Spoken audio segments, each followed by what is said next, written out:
Question number 16. The price of a sugar is increased by 25%.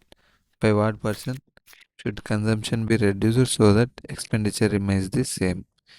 చక్కెర ధరను 25% పెంచారు. ఖర్చు అదే ఉండాలంటే వినియోగాన్ని ఎంత శాతం తగ్గించాలి? చక్కెర 100 రూపాయలు అంటే అనుకుందాం, 20% పెరిగిందంటే 125 రూపాయలు అయింది.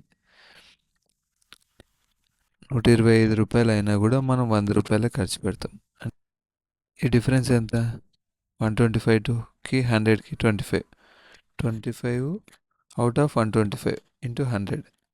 25 1 జా 25, 5 జా 125, మళ్ళీ 5 1 జా 520. అంటే వినియోగాన్ని 20% తగ్గిస్తే మనము ఖర్చు అంతే పెడతాం.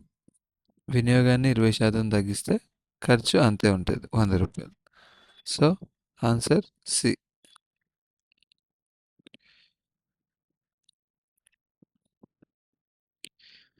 Question number 17.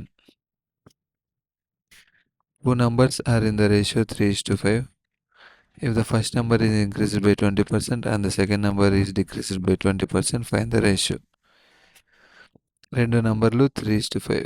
రెండు సంఖ్యల నిష్పత్తి 3:5.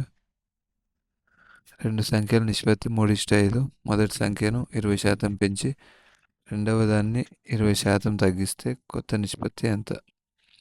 3:5. దాన్ని 3x:5x రాసుకుందాం.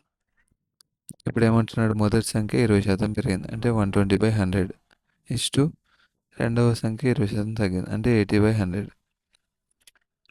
100 క్యాన్సల్. 43 జర్ 42 జర్. అప్పుడు 3x × 3 9x, 5x × 2 10x, 9:10 వస్తుంది. x cancel. సో ఆన్సర్ వచ్చేసి డి.